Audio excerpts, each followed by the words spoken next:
Hello, everyone. Welcome back to another episode of the 1-0 podcast. I'm Joel Haas. Today, we're joined by a special guest, Lyle Allenstein.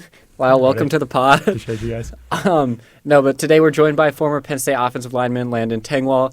We'll be recapping the Ohio State game a little bit, and then we'll preview Penn State's upcoming matchup against Washington in the whiteout to round it out. But to get into it, guys, looking back on that Ohio State game, what do you think were your biggest takeaways now that you've had a few days to digest it? Yeah, I think overall, I think the defense did well at the end of the day. I don't think that was the problem. The defense scored 7 points, and then all you really need to do if you're Penn State is score 14 points as an offense. So I think if you go into the game and you say, hey, the Penn State defense held them to 20 points and gave you 7, I cannot blame the defense at all. I don't care what else happened. Now, looking at the offense, I think there's a couple things, and it was really the entire offense as a whole. The wide receivers could not get separation, and they blanketed Tyler Warren. And when they didn't blanket Tyler Warren, his one-on-one matchup was Caleb Downs, the best safety in America. And a lot of times, Caleb honestly won that matchup. And then really the Penn State run game as a whole was lacking, and I think it has been lacking for the past couple games since Anthony Donka and Nick Singleton started to get injured in that kind of Illinois UCLA time frame.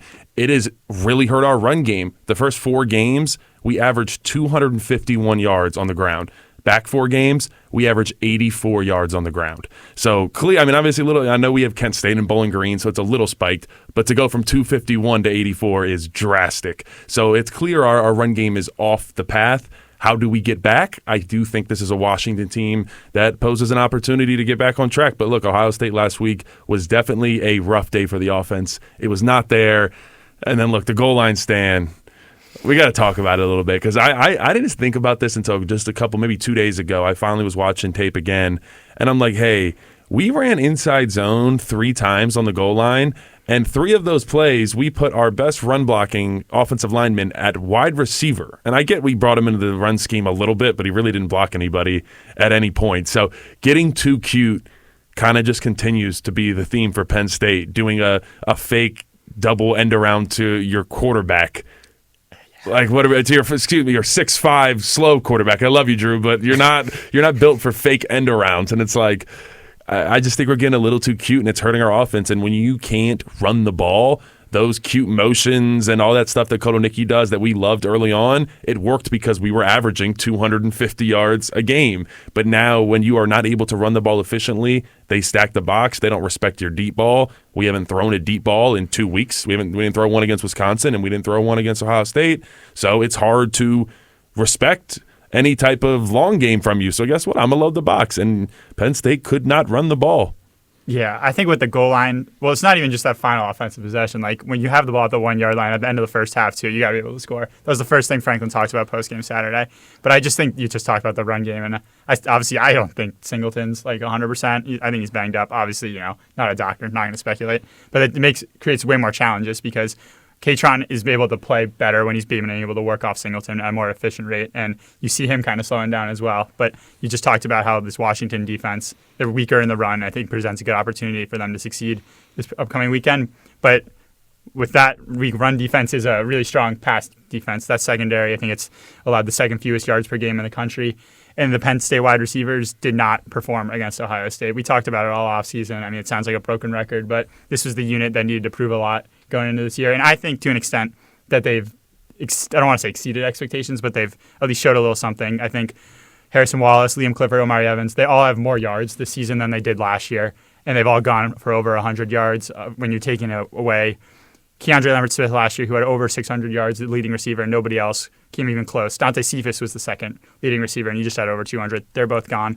So I think you've seen them all step up at times. Obviously, Julian Fleming, there was a lot of buzz going around with him when he came in. I never really expected him to be the true alpha. I always thought it was going to be Harrison Wallace because they talked about him being the guy even at times last year with chaos in the room. But he's statistically a really efficient run blocker. You can't really ask him to do much more. He struggled with drops, but you've seen him step up in that USC game, had that pair of 4th down catches. But ever since Big Ten play started, the room is kind of it hasn't been great. They haven't scored a touchdown. No receiver has gone over 70 yards since Liam Clifford had 100 against Kent State. No reception has been more than 30 yards, except for Liam Clifford when he had 57. So it's just They got to step up. You saw it against a really good secondary in Ohio State. They had 3 catches for 49 yards, and that's not really going to get it done against any team, and it's not going to get it done going forward against a team the caliber of Ohio State.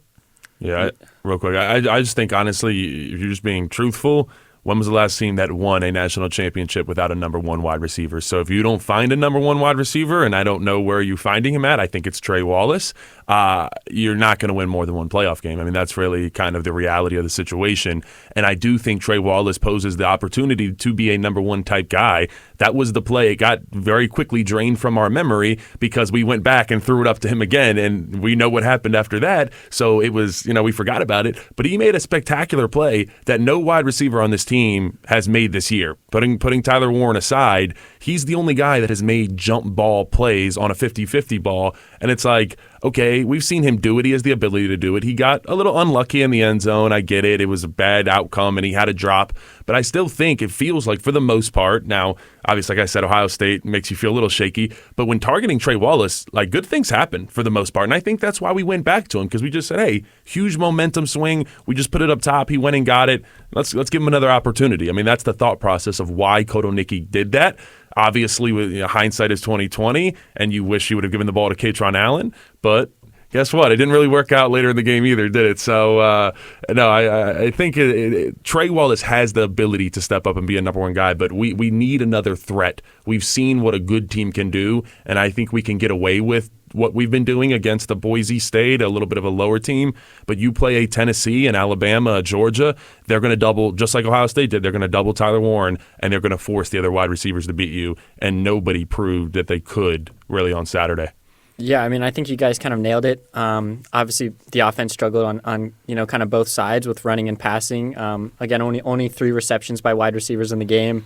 I think it was 2 for Harrison Wallace and 1 for Julian Fleming in his revenge game of 1 catch for 6 yards. It didn't work out well. Oh, no.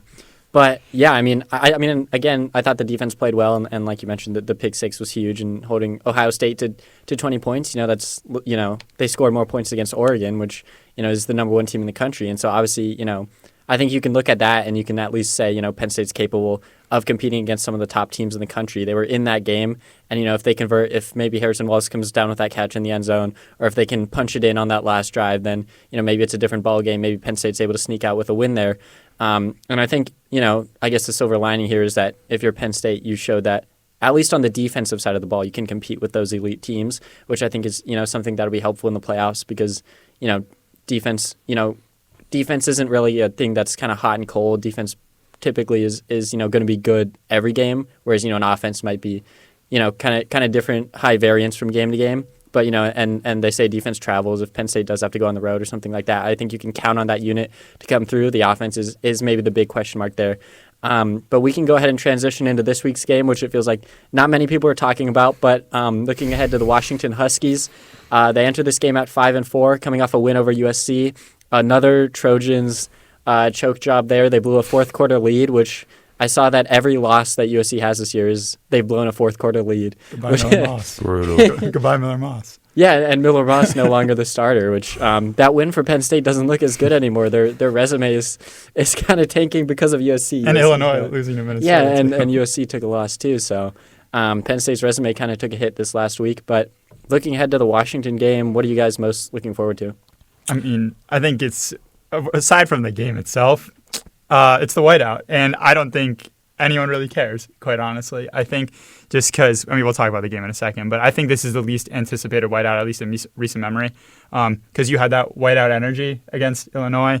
The stripe out, student section's wearing white. The helmet stripe, everybody else is wearing white. When is the student section wearing blue? And obviously you got the whole deal with the different networks and the time slots and everything, but the game is on Peacock. You gotta. Well, yeah, that's awful. I don't know how that happens, but so if you get, you're not paying for Peacock, you're not getting the game. At least, So it's free just trial. Free trial. That's true. And the tickets I saw are only $100 to go to this whiteout, which I think is a lot lower than it's been the last few years for a whiteout ticket. And if you don't want to pay that Peacock subscription fee, might as well just go to the game if you live close enough. Yeah, and it's games in IMAX too. So if you're in the nearby area with whatever those listed theaters are, that's an option.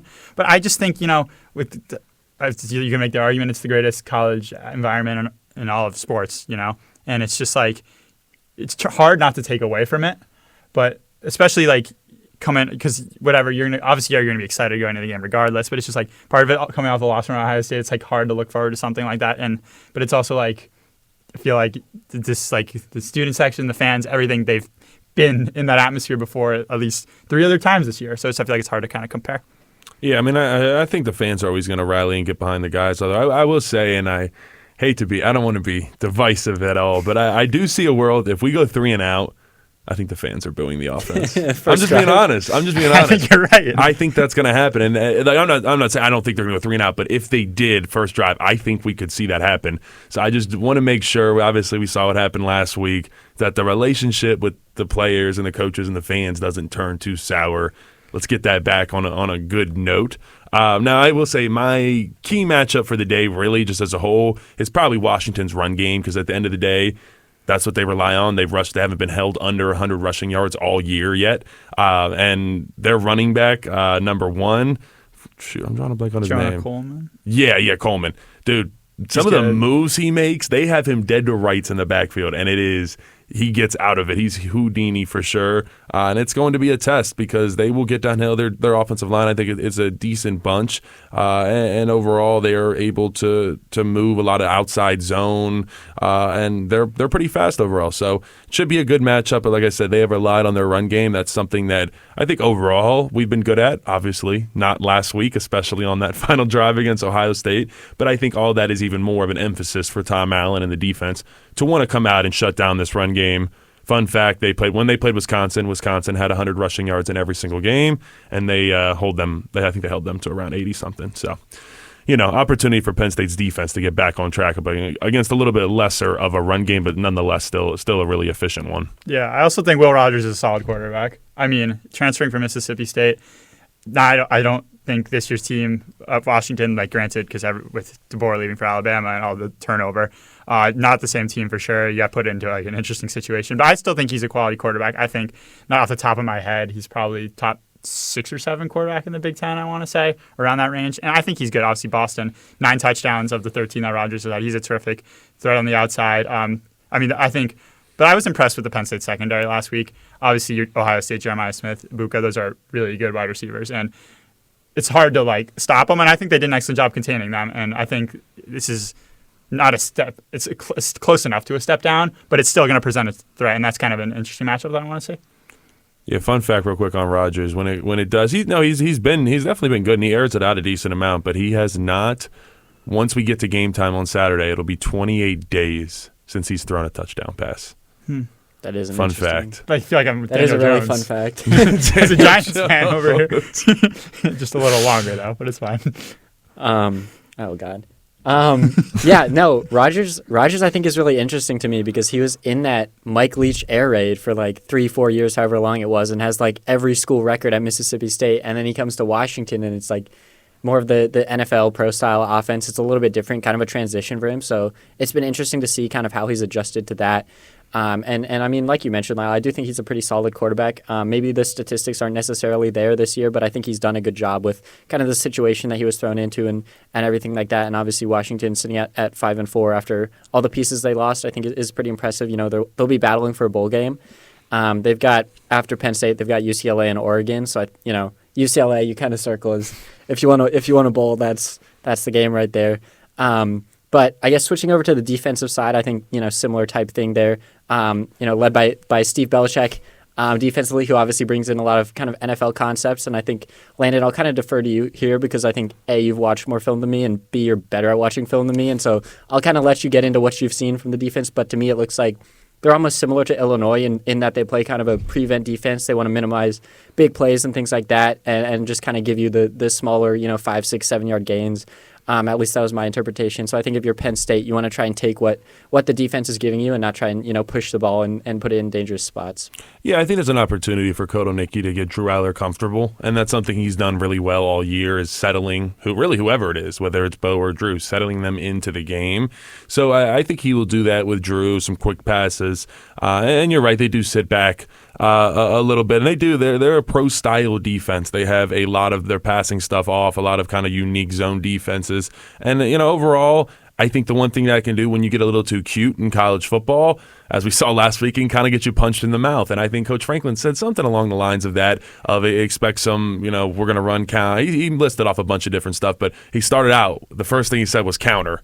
That you're going to run counter, which is gap scheme, downhill. And I think that's kind of the mindset that Penn State's going to come into this game with. They have an opportunity and a matchup that they really like in a defensive line in front seven as a whole that just hasn't been that good against some of these rushing attacks, especially Iowa. I think they went for 220 on them. Iowa's rushing attack did. So Caleb Johnson, they were handling them. Michigan, even Donovan Edwards, he definitely regressed, a little slow, and he still broke off a 40-yard touchdown run against this Washington defense. So I would expect us to get back going on the run game, because if we don't get that back, I don't see us getting back to what we saw from this offense earlier on. I don't think we can rely on just the pass game. This offense, the backbone is being able to run the ball. So I think this is a game, if you're Kotelnicki, you get back to the basics, man. Landon, I want to ask you, because you just talked about getting Drew in rhythm. Obviously, this year Kotelnicki's done a good job of dialing up some stuff early in the game to get Drew going. But you talked about also getting a little too cute. And I feel like at times, not necessarily last week, but he's taken Drew out of the game for Bo or split him out wide. And obviously I think Bo last week only played 4 or 5 snaps. I think 3 of them were on the first series. So do you ever feel like that sometimes it's just he's taken away from Drew getting in rhythm? And I don't want to say lowering his confidence, but if he's cooking per se and you put Bo and line him up under center, do you think that kind of takes away from the rhythm of the offense? Yeah, I think it has to a little bit. And then also on top of it, not even the rhythm of Drew Aller, but Bo Prabula, because as a player, you think, okay, he's getting 4 or 5 snaps a game. So I'm coming in and I might get a snap. And I know in my head, this snap has to be perfect because I might not get another one for a quarter and a half, and then it's just going to stew with me. So I have a way more pressure than the average guy who's in there for 12 plays a series. If I'm Bo Prabula, I have to perform. So he has these bad things, and then they just stack. And every time he goes in, it feels like it's forced, the Bo Prabula package. And we only feel like it's forced because it's not working. If it was working, we'd call it creative. We'd call it fun. We'd call it effective. But it's not. And it's okay, where do you go from here if you're Kotelnicki? Because we've seen Prabula thrive in an environment where he has time. He has 2 quarters. He can get relaxed. But just throwing him in there here or there, it doesn't work. And it feels like the emphasis is to spark the run game when we put Bo in. But it actually does the opposite of that because they know it's a run when Bo comes in, or at the very least the underneath pass. And then guess what? They load the box, they bring a couple safeties in, the backside linebacker doesn't respect anything, and it's really difficult to get the run game going. So I think there's a little bit of a double-edged sword when you are bringing Bo Prabula into the game, and I think it messes with everybody's mojo. So I actually said this on my podcast. I think it's the hardest thing for Andy Kotelnicki to have to deal with and figure this out. I don't know, and I'll tell you, Washington does a really good job with this. Their backup quarterback is a young, mobile guy, and they actually had a double pass this year for a huge gain. They will bring him in and run the read option. Saw he had a touchdown against Indiana doing that with the read option. So something to keep the eye on there. It's very similar to kind of how we use Bo, but I was watching their tape and I was like, wow, they do this, but they just do it more effectively. It actually works when their guy goes in. And it felt like after West Virginia, that was going to be us, Bo throwing a touchdown pass, coming in, running it effectively, and it just hasn't been the same really since West Virginia with Bo on the field. Yeah, it was interesting against Ohio State because on that first drive, I think within the first 5 plays, they had Drew, Bo, Tyler all taking snaps, which obviously can potentially get the offense out of rhythm. They did move it pretty well on that opening drive, but you can also point to other times where they've gotten too cute with that. So it'll be interesting to see kind of how they utilize him against Washington. I was very interested to just kind of see that dynamic with Kotelnicki and Bo, just because of his experience at Kansas, where he had 2 really mobile quarterbacks there, and I almost felt like he would be maybe more confident or comfortable just calling plays with Bo, just because of his skill set and ability to run the ball. And I think one of the things that can kind of help with that is Aller actually has developed a little bit as a runner. We've seen him running more for first downs and things like that. Lamar Aller, as James Franklin would say. But we'll kind of see how those guys are utilized against Washington. I think it'll be an interesting matchup to watch for sure. We can wrap up our Washington talk by giving our score predictions. I'll go first. I think both defenses will play pretty well in this one. And again, we talked about it a little bit. I think Washington will play to prevent the big play and kind of limit Penn State's offense. So I think it'll be a little bit lower scoring, but I have Penn State pulling this one out 24-13. Yeah, I got Penn State similar but different. I got Penn State taking this one 27-13. I think we're going to see the run game bounce back this week, whether it be Nick Singleton, Kaytron Allen, combination of the two. This Washington defensive line is not great. Penn State needs to get the run game going. This is a perfect opportunity for it. Jed Fish talked about how Washington is ready for the whiteout crowd. I don't think that they will be. It's a different kind of test for them, and I think that plays a difference in this one.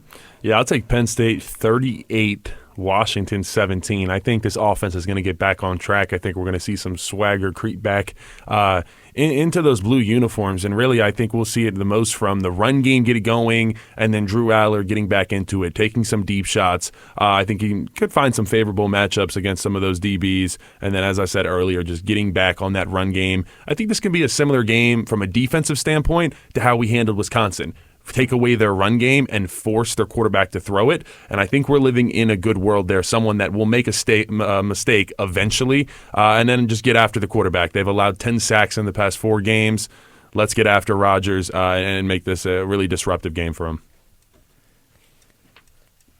All right. So to close out this wait, we're going, right? Yeah. Oh, okay. Wait, does the whiteout thing show it on that side, or? Yeah. Oh, wait. I It's think on the both other- sides. All right. To close out this episode, we'll give you guys our first ever 1-0 podcast taste test. The new limited edition Penn State Whiteout Gatorade. Shout out to Edward at Gatorade for reaching out, sending us one of these bottles. They have a giveaway going on right now. I think they're giving away 1,000 of these to fans. So you should be able to find that link probably on their website if you want to try it for yourself. But we'll go ahead and give it a taste. Yeah, should I start? What's like the rating? Like, is it a boom meter? Like, Yeah, we can do. Booms are going 0 out of 10. No, 0 out of 10. 0 out of 10. We going Okay. like rookie scores here, like decimals. What's the play? Yeah. Whatever. yeah, I you need want. some decimals for sure. Decimals. Okay.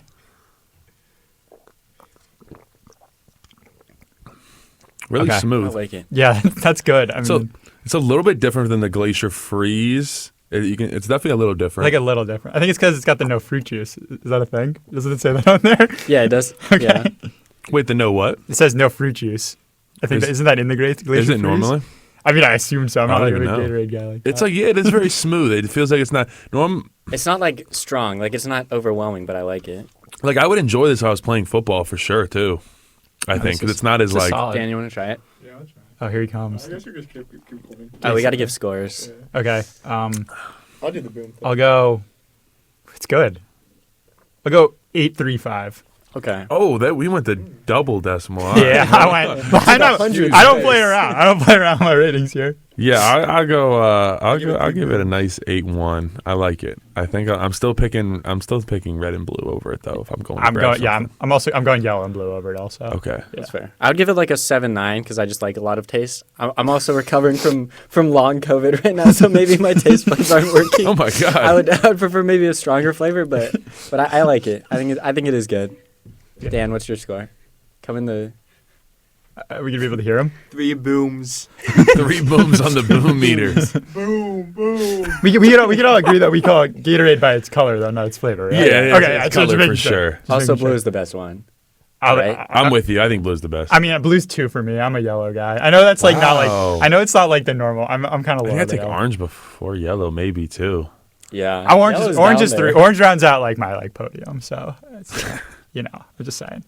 That's it for today's episode. Thank you guys for tuning in and watching. If you enjoyed the coverage, you can like and subscribe to the video. We'll be back with another episode next week. And for more football coverage, you can find us at psucollegian.com and follow us on socials.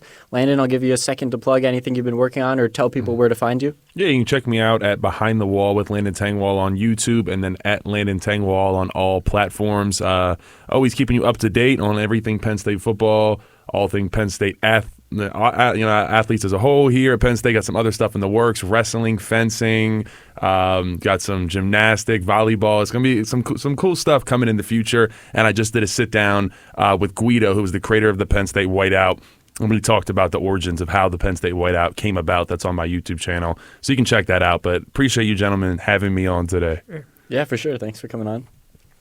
And thank you guys for watching. We'll see you guys next time.